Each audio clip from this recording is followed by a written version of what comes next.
Welcome to our information session for November 2025.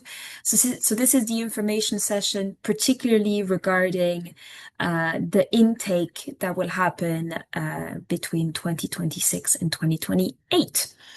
So what I'm going to do is I'm going to go through all the information and all the slides first.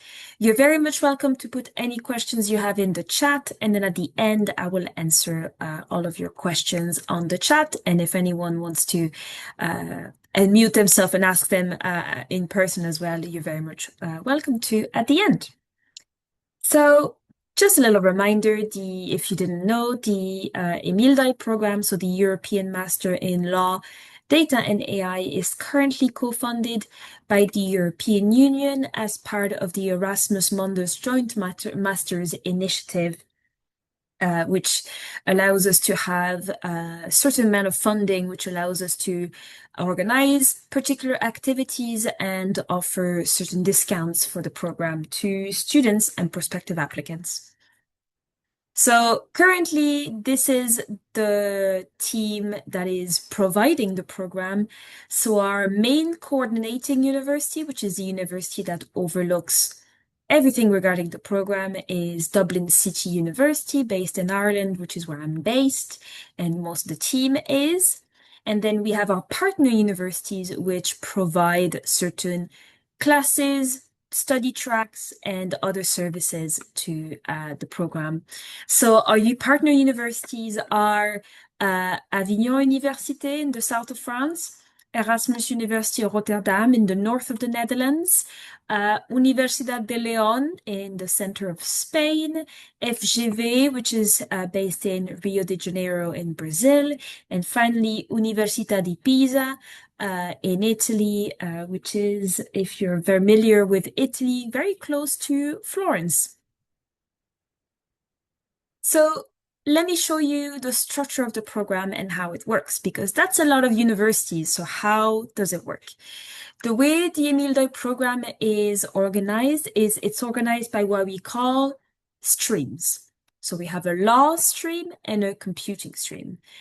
Law stream will spend more time in the legal aspects of law, data, and AI, while the computing stream has a more technological approach to the same questions. Students spend their first year in DCU, which is what we call the foundation year, where, we make sure everyone has the basic foundation knowledge in order to get started with the program. It allows to put everyone on the same, level when it comes to having a good start to the program. So we have the first year is the entire year in DCU, and it's what we call the introduction year or the foundation year in law, data, and AI. So you'll be looking at data protection law, EU law in particular. You'll be looking at, introduction to data governance, artificial intelligence, information seeking. So you'll be looking at a bit of everything in order to have an introduction and a good foundation for your second year. The second year of the program is the specialization year. The specialization year is generally split between semester 1 and semester 2. So in the case of the law stream, every single student spends semester 1 in a different university. And then they get together again in semester 2 to finish the program all together. So we have 6 what we call study tracks, which is where everyone splits.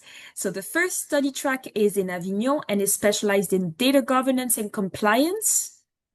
Study track B is in cybersecurity. Study track C is in fundamental rights and sustainability, so with a bit more of an emphasis on the environmental impact of the use of data and AI. And track D is our global digital regulation. So while all of the other partners have a bit more of a Eurocentric outlook on the program, FGV provides a more global look with the addition of laws and regulations from countries outside of Europe. And then finally, everyone meets again at the end for semester 2 in Pisa for the Law and Ethics of AI semester. So that is how it looks for the law stream. So each study track is, what we generally tell students is to select the study track that is the most interesting to you and what you want to do after the program. Are you more interested in cybersecurity, digital regulations, data governance, or sustainability fundamental rights of users, for example? The computer stream, as you will see, there's a bit of a difference there. We still follow the same pattern of 2 years. Year 1 is still the foundation year, and it's still all in DCU. A lot of the classes overlap between the computing and the law stream, so the students spend a lot of time together. And then the second year of the program, the only difference is that for study track A and study track B, you will spend the entire year in Avignon and the entire year in Leon, because they provide really good work placements and dissertation opportunities. So we decided to keep them for the entire year. And then for Rotterdam and FGV, which are our track C and D, our new tracks, you will be spending 1 semester there and then going to Pisa for semester 2 to work on human-centric and accountable AI. So that is kind of to show what the kind of the 2 years will look like in terms of mobilities and specializations. Now, let's talk about entry requirements. So in order to be eligible for the program, we require 2 particular things. We require a relevant degree and we require appropriate language proficiency. And I will touch on these in a second. Sorry, I'm just going to turn on the light. I realize I'm in the dark suddenly.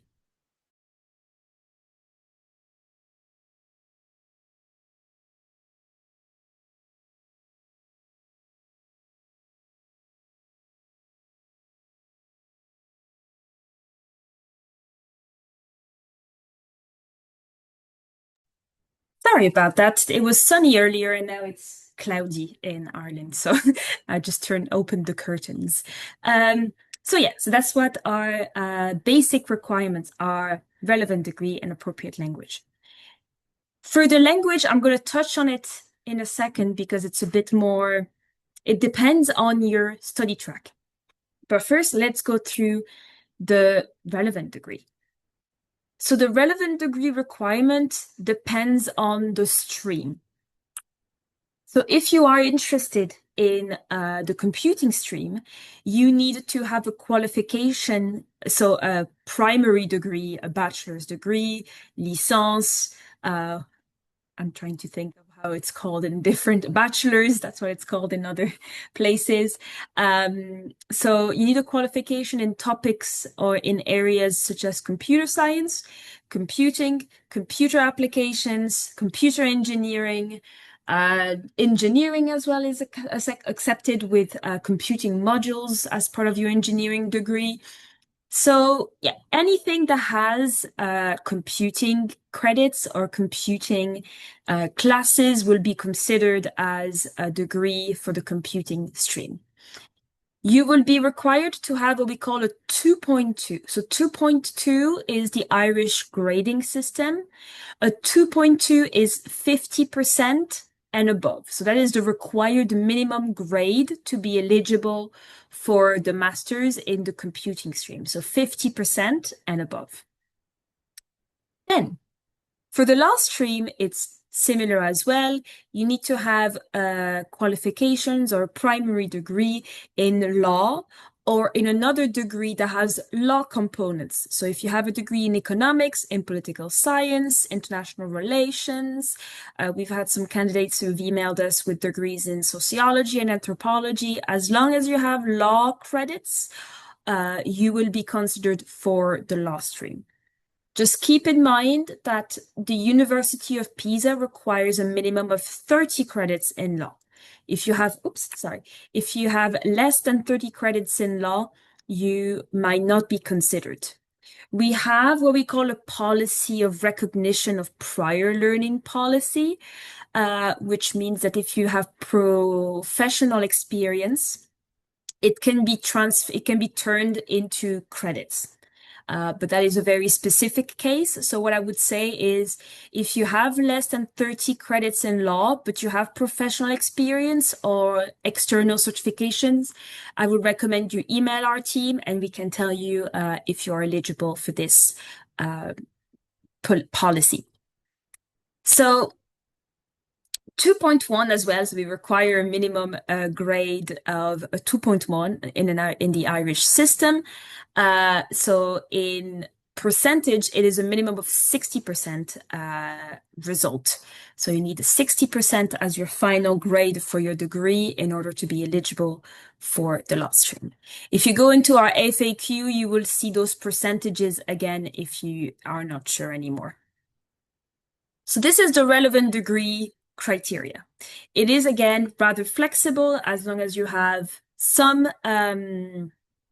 qualifications, some classes in computing. And for the law stream, it's at least 30 credits in law-related topics. Now, where it gets a bit more complicated, as you can see from the big page, it's the language level because it has changed recently. So if you're familiar with the EMILDAI program, you may have seen or you may know that track C and track D are new tracks we've added for the 2026 edition.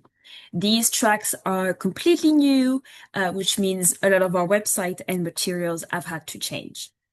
So all applicants, that applies to everyone, requires competency in the English language because the first year in Dublin and the semester in Pisa, for example, are done through the medium of English. So language proficiency is required for every single student. If you are a non-native English speaker and you haven't studied in an English-speaking country, you will be required to provide a proof of English proficiency in the form of a certificate. The certificate has to be the equivalent of a C1 level on the CEFR, which is the grading system set up by the European Union for language proficiency, which is more or less a 6.5 on the IELTS exam.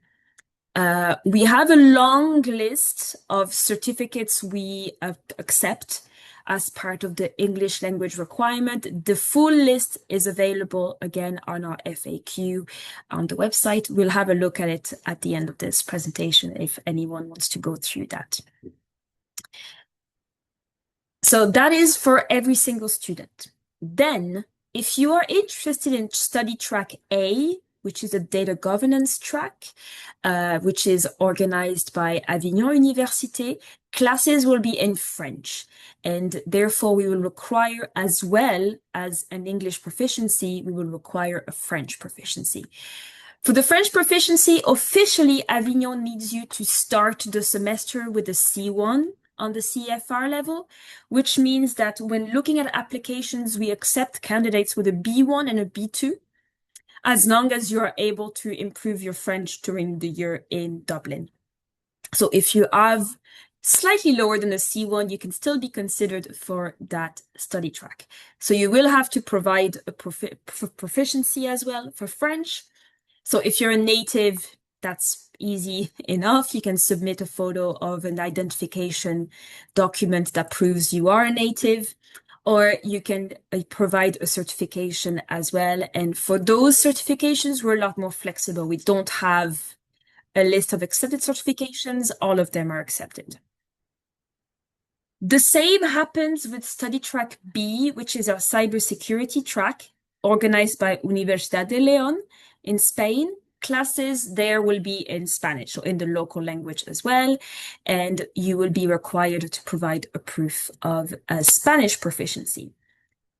Universidad de León does not have a particular policy that requires a minimum level, but we know from experience with our team that at least a B1 is needed in order to function and follow classes comfortably in León.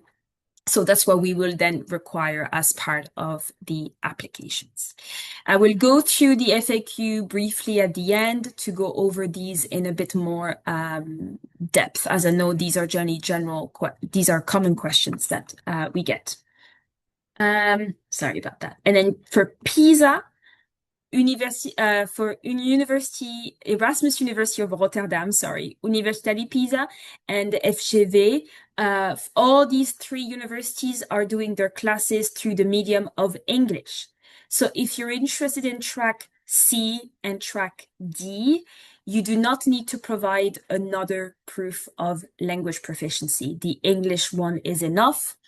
Although you can't leave that box empty, but I'll go over that in a second. Let's talk tuition fees, because I know that is generally a question that we get very often. It's a very common concern. So these are the current tuition fees per year for the 2026-2028 edition. So for EU students and non-EU students, the fees are different. The fees are in regulation with Irish universities. These are the normal fees they charge for these kinds of programs. So these are the fees for the 2026-2028 edition. We have a page on our website which is dedicated to tuition fees and loans. There are a couple of institutions that provide students with loans. Some of them are in Ireland because Ireland is the coordinating university, so you are eligible to apply for an Irish student loan.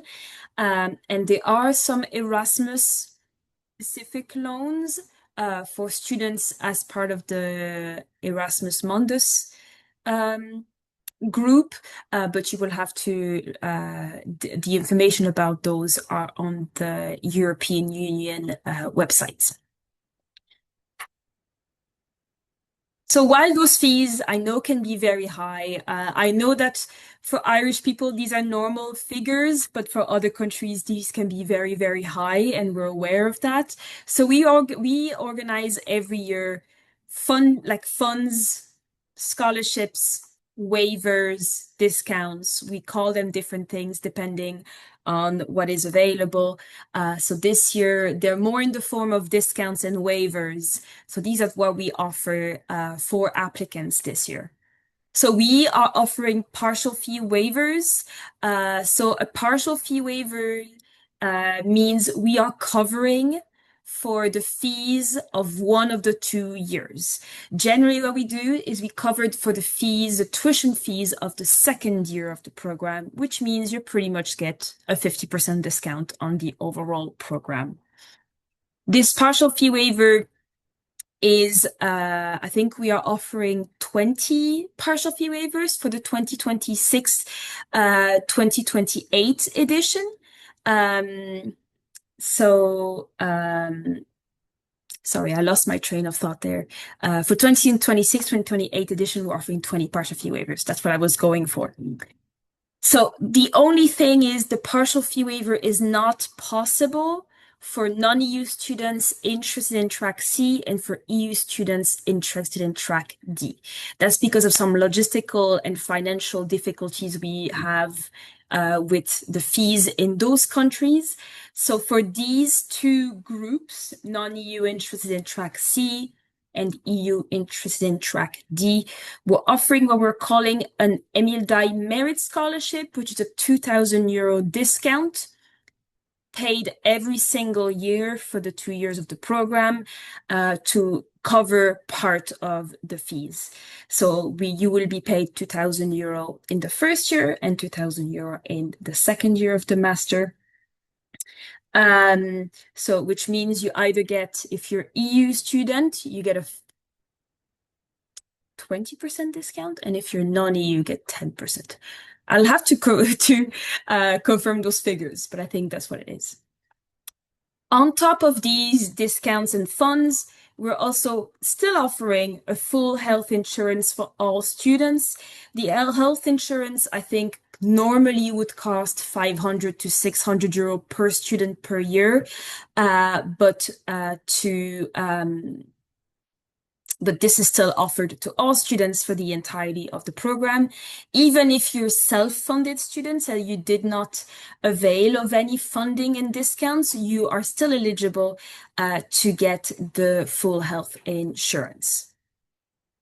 One final thing is these discounts, these waivers, the partial fee waiver and the merit scholarship, they're both compatible with other awards. So you can stack different scholarships and different fundings.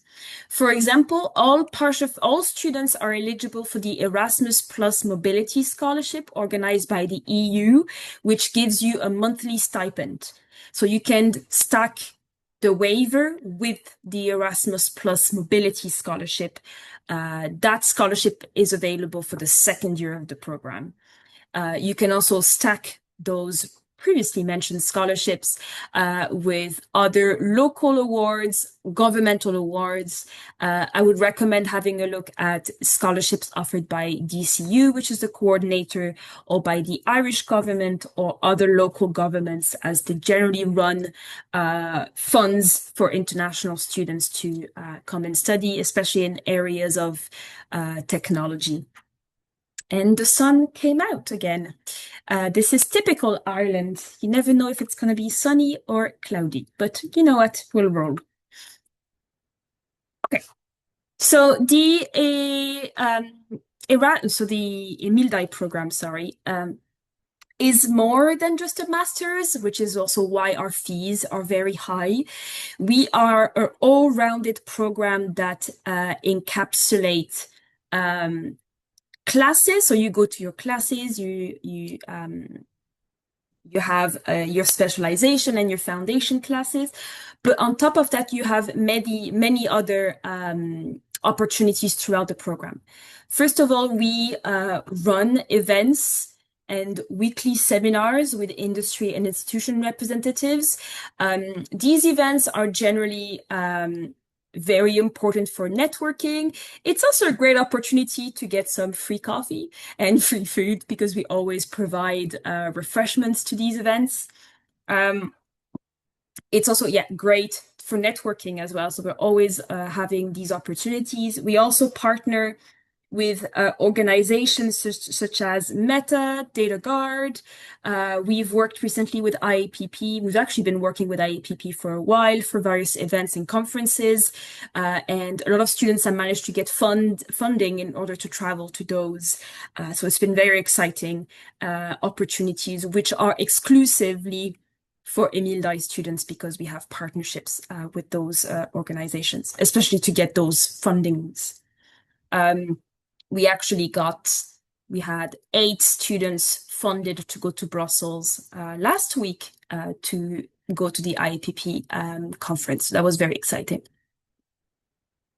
Another good way for us to work on professionalization opportunities is we have a research blog.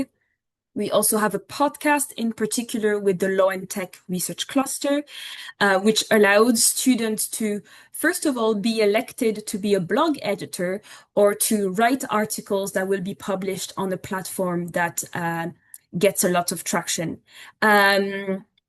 So these are other ways, if you're interested in research and publishing and in the future, these are opportunities that you will be looking for. We also have our annual summer school, which, as the title says, is organized every single summer. Last summer of 2025, we were in León, in Spain, and we looked at cybersecurity related topics during our summer school. We had some very fun networking events. We invited professionals from all over the world. And we also went to visit the Spanish Cybersecurity Center, which is located in León. That was very interesting. And summer of 2026, we will be in Avignon in the south of France for a more data governance and legal oriented summer school, which we're currently in the midst of planning, but already it looks very interesting. 2 other opportunities are worth mentioning as part of the program. So the end of classes in DCU classes end in April. So most students are free from early May once exams are over and are free until the end of August because classes in the second year will start early September. So during those pretty much 4 months, we organize work placements with organizations and entities all around the world. We work very closely with NGOs, law firms, research institutes and research centers, other universities as well, in order for students to go and experience working in an area of their choosing during the summer. We have actually our entire list of partners.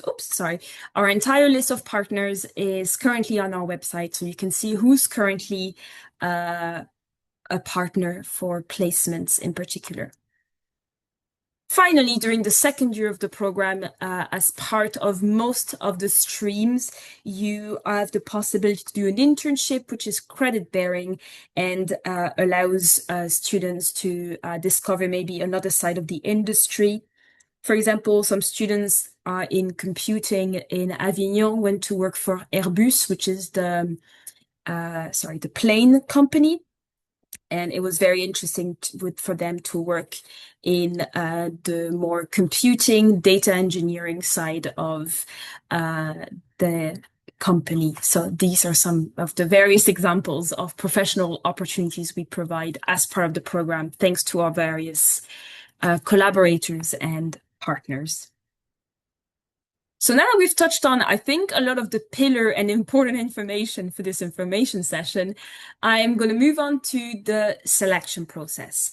I assume you've joined this session because you're interested in applying. So let's go through how do we select students for the program. So first, we do an administrative review where we check eligibility requirements. So we check the two main eligibility criteria, which are degree and language. So that is done by the team in DCU. So they go through every application, make sure all the documents have been submitted as part of your application, and check that your degree and language match the requirement for EMILDAI. Once that first team has done this job, it then goes for academic review, which is the EMILDAI team that does that. The EMILDAI team during the academic review will give a score to students out of 100 based on these following criteria. 70% of the score is what we call academic merit. So what are your qualifications? What is your language level? And what is your interview score? So when we say qualifications is, have you taken any external courses? What's your experience in law, data, and AI? Do you have any experience already? What is in your CV? What did you put in there? What's your language level in the various languages? And your interview scores, because we do interviews generally, in February or early March. So we also give a score for that. 20% of the score is your professional experience, so your references, and if you have any work or a previous internship experience in the area, it will be rewarded in this section.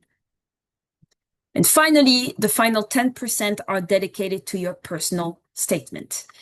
So this is how we have done the spreading of the points. We have put the most point on qualifications, degrees, language level, and interview score, as we think it is the most important. And then references work, we think, is important, but shouldn't take over points wise, and then personal statement should be rewarded with a decent amount of points. Once we have done this step, the students are ranked according to the score you have achieved. And what we do is then we have a student selection committee with the members of each partner university, and we go through the students in the ranking one by one, and we either change the scores, question that if we're not happy, and we come up with the final list of students. This final list of students is then emailed with offer. And this is when we offer discounts, fundings, and scholarships. We do it after looking at the ranking. So the higher your rank, the more likely you will get the best funding. The lower your rank, the least likely you will have a very high funding. So that is how we work. We work by what we call it merit. So just letting you know, as part of the EU, any prospective students that has special needs or had special support requirements, we provide support for that. All of our universities are inclusive in terms of various differences, and we offer services. We also offer special support for these students. So if that is something that you need to flag with our team, if you do during your application, you will have a section asking if you have any special needs or if you have any disabilities. Please write it down in your application, as it will help us provide you support throughout your time as an EMILDAI student. Those criteria of diversity, inclusion, and equality or different needs don't affect applications. We actually do not look at those in the ranking. We just look at that box in your application once you've been accepted to see if the team can assist you with anything. Okay, some key dates. So as you may know, applications opened on November 10th, 2025 on the DCU portal. You can apply by selecting postgraduate taught and then selecting the European Master in Law, Data and AI, which is under the code DC 625. Applications for the first round will close on January 25th of 2026. In February, we'll have the famous administrative review. Once it's over, in March, we'll have our academic review and then potential interviews for selected candidates. In April, we will communicate results. You will then have 2 weeks to accept your offer. If you haven't accepted the offer after 2 weeks, it is rejected and sent to the next person on the waiting list. From March 22nd to May 29, 2026, we'll open a second round. The difference between the first and the second round is we try to give all scholarships and funding opportunities to the first round of applicants. So generally the second round is for self-funded students, or if we're lucky to still have some funding options, we give them to students in the second round. Generally, the way it works is that after we have the results, we're able to tell people if there will be any funding available.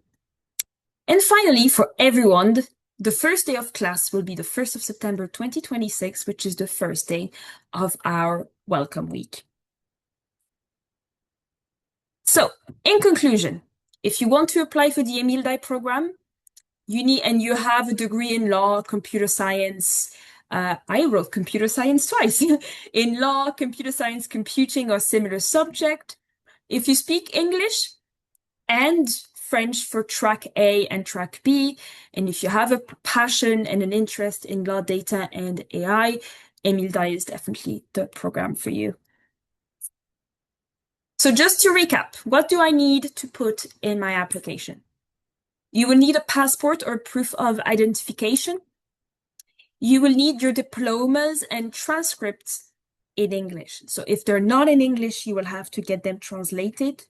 You do not need to get them apostilled. I get this question a lot.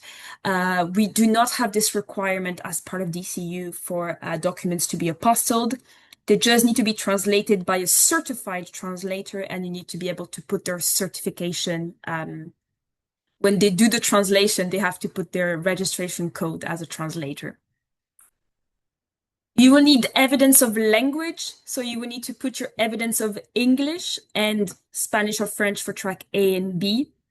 If you don't want to apply to track A and B, you will still need to put a little note in the box for French and Spanish saying you're not interested in track A and B, so you do not need to prove proficiency in French and Spanish. If you leave a box empty in your application will be marked as unfinished, incomplete, and therefore ineligible. No one will have a look at it. So if you're not wanting to join track A and B, you still need to put a little document, a little note in there saying, hey, I'm applying for track C, I'm applying for track D, which is why I'm not putting anything in that submission box. Oops, sorry. You will need to submit a CV. We prefer Europass CVs.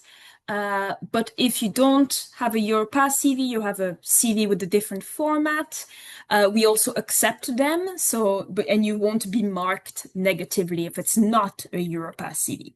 It's just a format that is kind of globally accepted and is a bit easier. I know people prefer a Europass CV. You will need a personal statement, which is 500 to 750 words in length. That's about a page, more or less.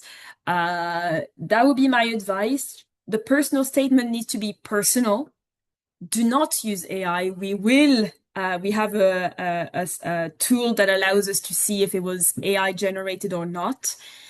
So please write it yourself, make it personal, tell us about you and your work and your experience so far, and your journey in life, and try to make it about a page long.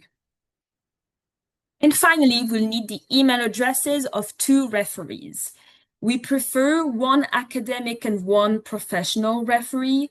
We know it's not possible for everyone. Some people have little to no professional experience, so you can put 2 academic references.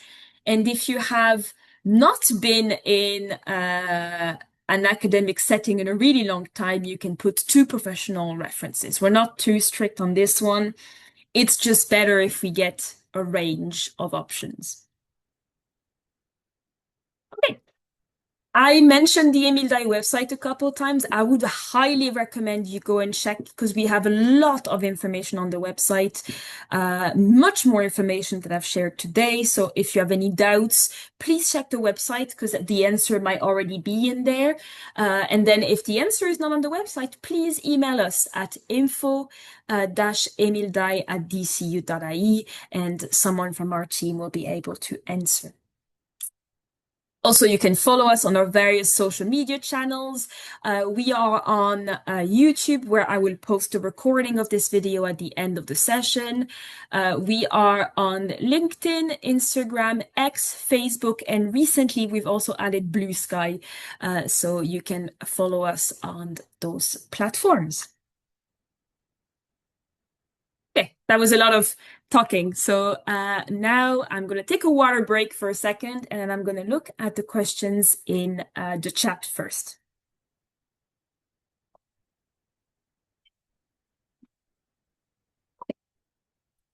Have a look at the questions. So first question was, is the recording going to be available to watch later? Yes, it will be available on our YouTube channel. So for the last stream, actually for all the streams, it will be the same. You are getting 1 diploma at the end. It's because we are a joint master, which means it's a joint diploma that is given at the end. So it's a diploma given by DCU, but every single university will sign on that diploma. And you will get a document with your transcript from each of these universities as well. Is a previous Erasmus Plus exchange enough to prove English language proficiency? Unfortunately, no. You will have to provide a certificate. And actually, while I'm on this question, I'm going to open the FAQ on our website to show you the certificates that are accepted. So I mentioned the FAQ earlier. It has a lot of frequently asked questions. For the English proficiency in here, this is the list of certificates we accept if you're a non-native English speaker. So we accept the Duolingo English language test, which is, I generally is the one that I recommend for students because it's really straightforward. You take the test and 2 days later you have the results. So if you are in a bit of a time sensitive scenario, it's the fastest one. And when it comes to price, we find that it's also one of the most reasonably priced tests out there. We accept, of course, the IELTS academic, the TOEFL, CB TOEFL, TOEFL IBT, some of the more classic tests like the ETAP, the CAP, and the SAY, which are the Cambridge certificates, and also the Pearson test of English. And on our FAQ, you will see which are the minimum required scores in order to be eligible. These tests need to have been done 2 years before, maximum 2 years before the closing of applications. So if your test is older than the 25th of January 2024, it is too old and it won't be accepted. It has to be within the last 2 years. Okay, next question. I've graduated in international relations, but I have worked with software development for more than 2 years. Can I be considered for the computer science if you have certificates? Actually, from your degree and your experience, you might be eligible for both the law and the computing stream. So it depends on what you prefer. If you're more interested in the law aspect from your international relations background, you will be eligible for it. But because you've worked in software development, I assume the computing side interests you more, but if you have certificates and professional experience, you can definitely apply for that one as well. As far as I understand this year, fully funded option is not available. Actually, yes, it is no longer available because our European Commission funding is ending, which means we do not have any the EU provides funds for a full scholarship, but because our funding ended, we currently can't provide full scholarship. But we managed to negotiate to have these discounts and waivers available in order to make the fees a lot more palatable, let's say, for students this year. We're hoping to bring back the fully funded option at some point, eventually, if funding returns, but that's not something we can promise for now, for sure. But it is in our plans to return that funding. Oh, someone had to leave, but I'll answer the questions. And if you're back watching the recording on YouTube, hopefully you'll be able to see.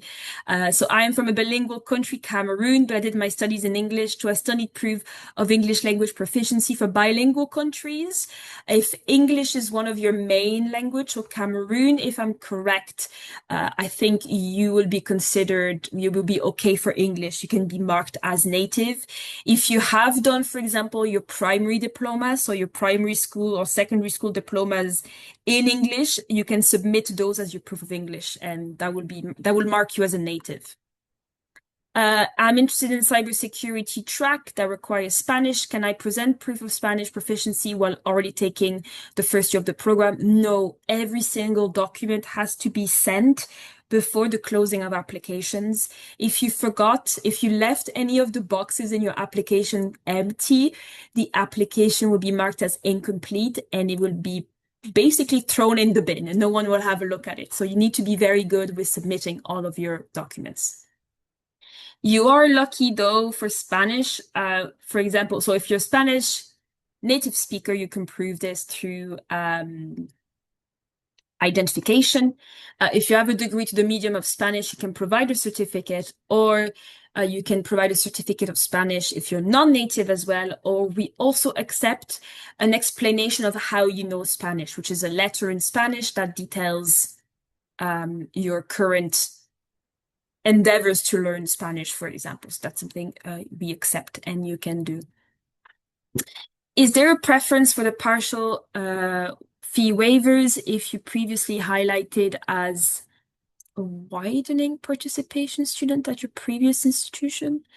Uh, that's from Eleonora. You're going to have to explain that question to me because I'm not sure I understand what you're asking. Uh, but you can, yeah, if you could just explain what you mean by that, I'll be great, and I can answer that question a bit better. How to request the Erasmus Mobility Scholarship. So that's something our team does with you. So we coordinate and do the application for that scholarship with you when you arrive in DCU. And so far, 100% of our students have been successful. So everyone that applied for it got the funding. So we've been very good so far with providing that scholarship. Yeah, the recording will be shared. That question appeared again. Okay. Um, about how many students apply every year and how many are accepted. So it depends on the year because the program was created in 2022. So we're still, we're still a toddler. We're still very young. But last year we had about 700 to 800 applicants and we selected 37. So the rate of success is pretty low because there are a lot of applicants, but a lot of applicants send incomplete applications, which is why their applications are just, again, thrown in the trash because a document was missing. But I would say we get about 150 to 200 complete eligible applications a year. And again, we select about 30 candidates. So that is a better odd of success for if you're complete application. If I get the partial fee waiver, is there an option to select what year I want to use it in, or is always the first year? The partial fee waiver is always for the second year of the program. The first year, we can't use it because it's a lot of setup in the background, so we can only offer it for the second year. And yes, it is compatible with any other scholarship, including the mobility scholarship. Does the offer in April already tell you whether you get the funding or not? Yes. So when we send you your result, we say if you have been selected for a partial fee waiver, a merit scholarship. So you learn that the moment you get your acceptance, you see it in your status. It's accepted with or accepted without, or all of that is in the letter. So when you get the letter, you know what offer you're getting completely. If not, is it possible to decide after approval? Yeah, no. So it arrives as at the same time as your acceptance letter. Do professional references need to come from an owner or line manager, or can it be from peers or subordinates? It can be from anyone. So we're not very picky with that. It just needs someone that has worked with you and knows you on a professional level. Same for academia. If it's an academic reference, it doesn't have to be the president of the university. It just needs to be someone that knows you and knows your study ethic.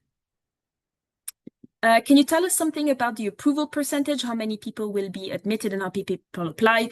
I've already responded to that question. So I think complete eligible applications, as I said, about 200, and we accept 30. This year is the same. We'll also be accepting 30 students. And I haven't checked the amount of applications. I think we're in the 100 already, more or less.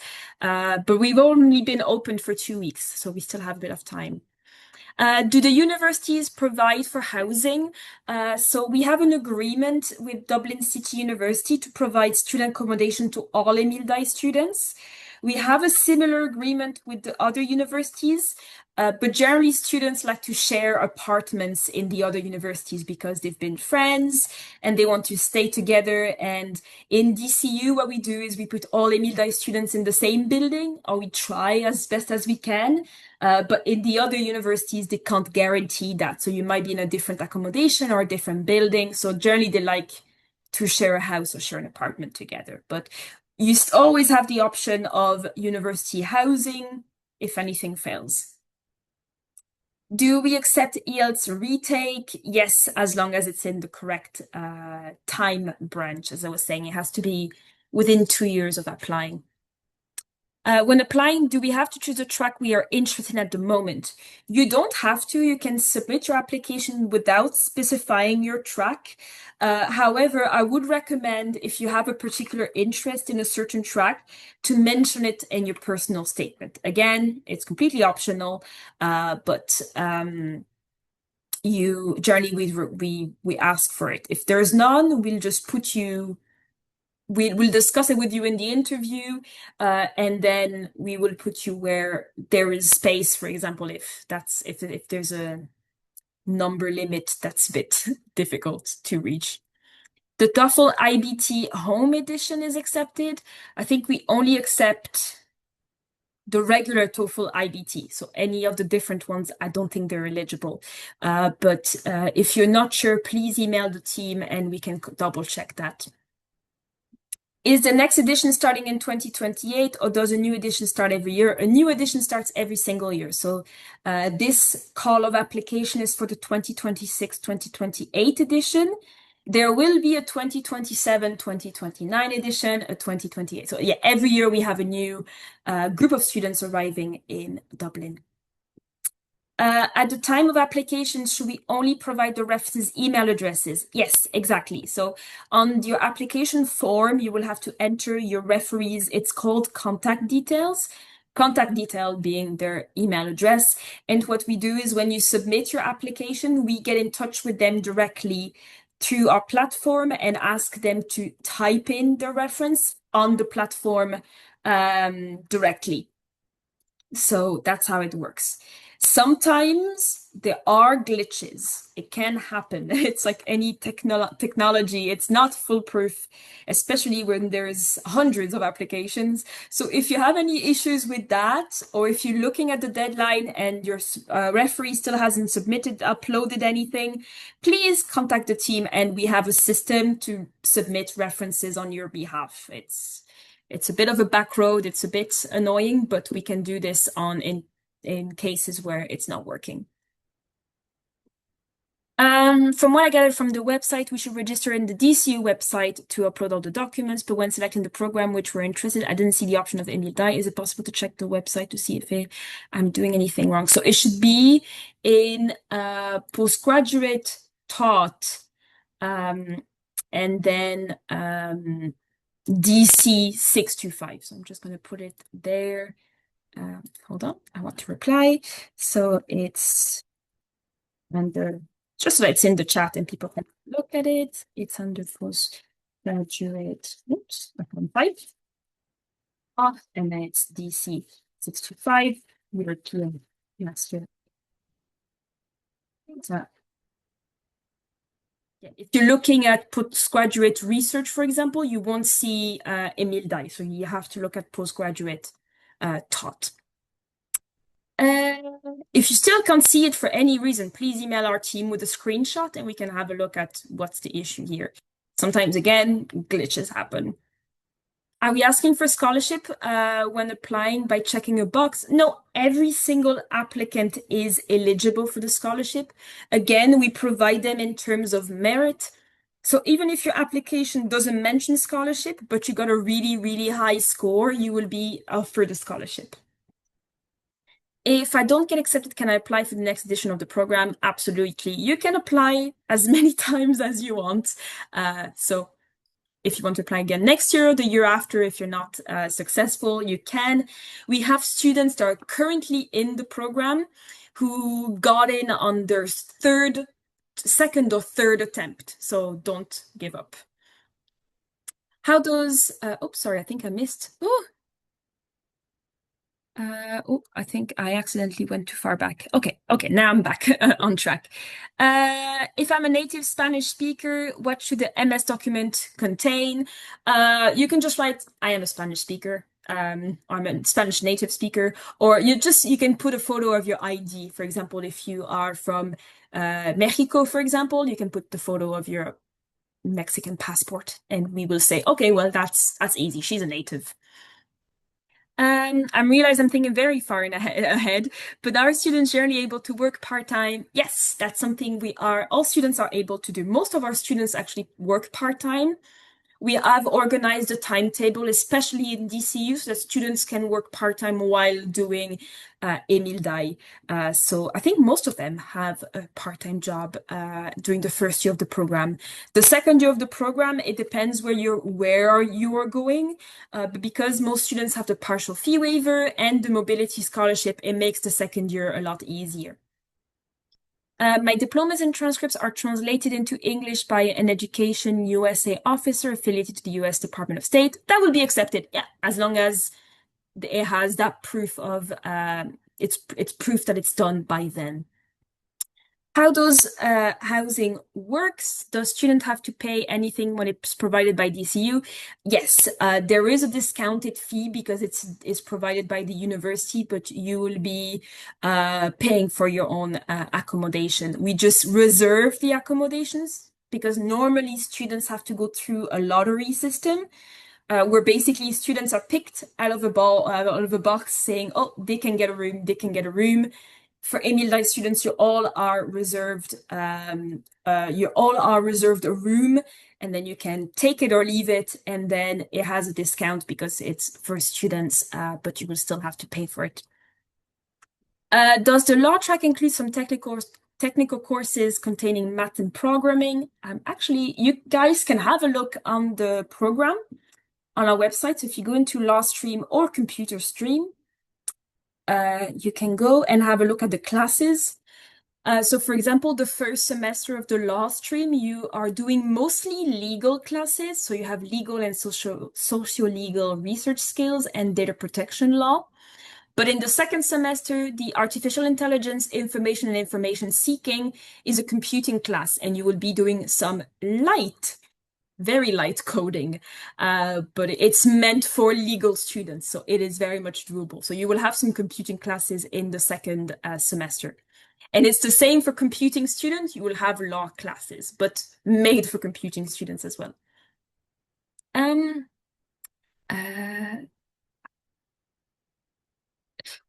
Sorry, I don't know if that is a thing in Ireland, but in England and Scotland, there are bursaries and university placement reserved for working class background students, normally based of the school you went to, the post-living qualification.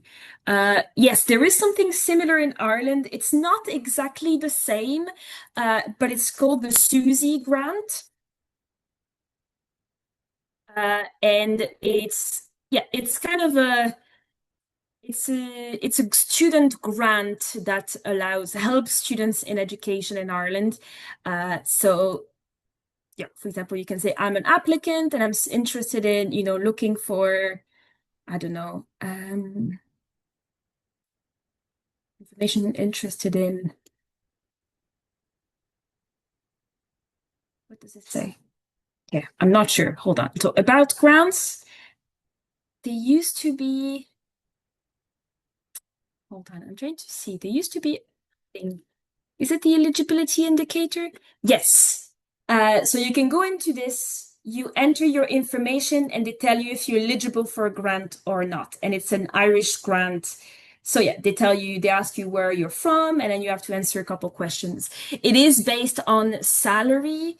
And so this is like a grant offered by the government of Ireland, which is to support people from a working class or a lower class background in order to achieve and reach higher education. So I'm just going to put it in the comments there if anyone wants to have a look. If my diploma and transcripts come from a Spanish-speaking university, but they issued an English version as well, yeah, that is okay. If the translation of your transcript is done by your local university, or a certified official or a certified translator, these will be accepted. Are certain degree backgrounds ranked higher on applications? No. We mostly look at if you have done a dissertation on the topic, if you've already taken a class on AI, data protection law, or digital regulations or something like that. We will give extra bonus points for these things, but it doesn't matter if your application comes from pure law, sociology, or international relations. We won't rank these degrees higher or lower. Your university of diploma as well, we don't look at their world rankings. It's not important for us. So if you went to Harvard or if you went to the very small local community university, it won't change your score. For students that need visa, does your team help? Yes, it's actually me. I'm the one in contact with the immigration offices, and I'm the one helping students with their visa applications, which is why we try to give the results as early as possible, because we know it can take 3 months to get a visa for Ireland. So I do a little kind of a webinar session when the students are accepted in April, and I explain how it works and what the processes are to try and, assist everyone in those different endeavors. Can you say anything about the average age of EMILDAI students? We have a really good mix of ages. This year, I'm not sure who is the youngest, but last year, our third cohort, the youngest was 22 and the oldest was in her 50s. So there is quite an age gap, but we like that. We want a mix of people from many different backgrounds. We have people from many different countries, and we want people with different ages as well. We think it's very interesting and enriching to learn from different experience. So we have people that came straight from their bachelor's and have no professional experience, and we also have people that come from a professional experience and have not been in school in 10 years. But we like that. We like that mix. So we don't think it's bad that you are in the older bracket age, and we don't think it's bad if you're very, very young either. So we think these are very two good criteria, and we don't give points for age in the applications. How does the optional modules work?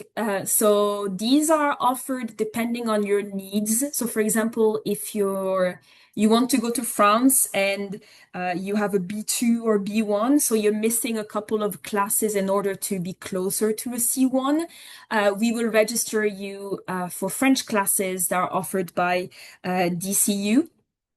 So these are one's option. This is what we offer. Or for example, if you're going to Italy, they offer an Italian course. So while all the classes are in English in Italy, but if you're curious and you want to learn Italian, you can learn because we offer those Italian classes. We want to do the same in Rotterdam and in FGV. We're currently confirming that it's possible. So it's just a cool way to learn about the culture and the language while you're there. So that's something that is possible. And again, you don't need to pay for these. These are part of the EMILDAI package, I guess. Okay. I think I've gone through all the questions in the chat. Are there any other questions? Anything you want me to go over, or that's just, need clarifications?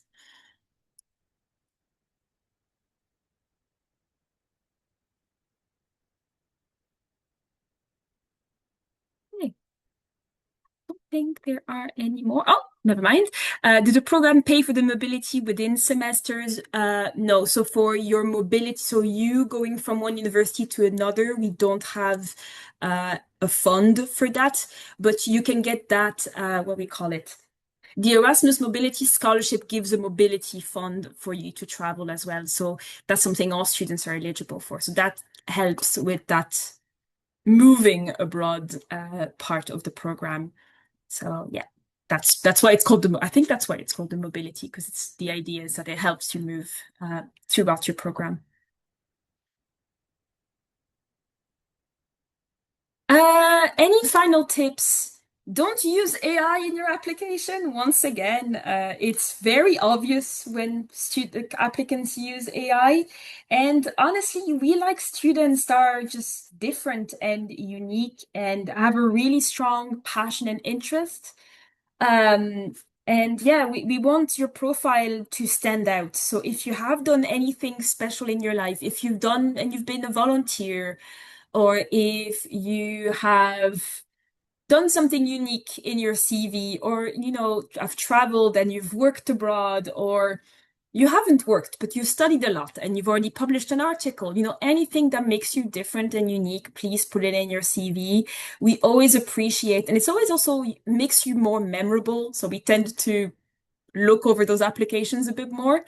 Um, so yeah, that's definitely something is be yourself. Don't be scared of being unique and different in your application. That actually is rather refreshing for people looking at those because we look at a lot of them. What does the Erasmus Scholarship cover? So the Erasmus Mobility Scholarship, you can actually look at it on the European Union website. So you have a fee for the mobility, and then you receive money monthly. The amount of money you receive depends on the country you're going to. Certain countries receive more money because they're deemed more expensive, and some countries receive a bit less because they're cheaper countries. So you can have a look on the website and it has the exact amount for each country and what it has as part of the package. But that is something that we offer to students because it's compatible with our other discounts and fundings. Should your personal statement highlight that you know the course well, or is it worth using your word count to just show you're an interesting candidate? I would say yes. Using your words to just market yourself as a person and show your profile and how interested you are. I would use my word count for that.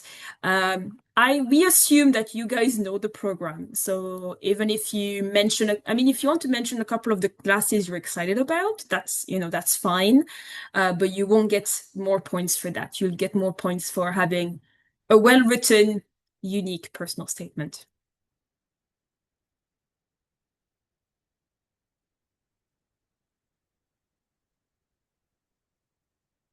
Okay. Yeah, I think uh, the Susie scholarship. I was going to say we're done with the questions, but no, the Susie grant. It's based on your salary, so I think it's you get more money the more lower class you are. That's not a good way of phrasing it. Let me try to rephrase this better. Yeah, so it depends on your earnings. So the higher your earnings, the less you receive. The lower your earnings, the higher the grant. I hope it makes sense. But the calculator, so that's eligibility tracker thing on their website. If you put in your information, so they're going to ask your nationality, your age, the program you're interested in, and your yearly salary, it's going to tell you how much you're eligible to receive. It's like an approximate. And then when you finish your application, you'll get the final amount. And I think it comes monthly. So yeah, but it's all, if you use a tracker, they'll tell you how much you're eligible for.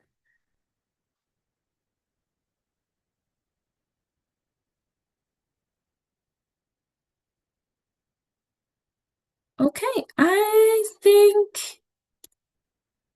think we've gone over a lot of information. So what I suggest is that we can stop it now. I'm gonna close the recording. I'm gonna edit it in order to put it on the YouTube channel. And then again, I'm going to put in the chat our email address. If you have any questions or if anything's not clear after this presentation, you're very much welcome to email us at our email address and someone can help. We have some people on standby answering email questions on purpose because we know we want you to have your applications ready on time. So there's always someone looking at those every day. So yeah, please feel free to get in touch with us. Thank you very much for your time today. It's a lot of information very quickly. We have to put as much as possible in the PowerPoint. So well done for sticking to it. Thank you for your questions. And yeah, I hope to see your applications very soon and maybe see you in Dublin next September. Thank you very much. And I hope you have a good rest of your day, start of your day, whatever the time is. Thank you very much. Bye, Julie. Thank you so much. Bye.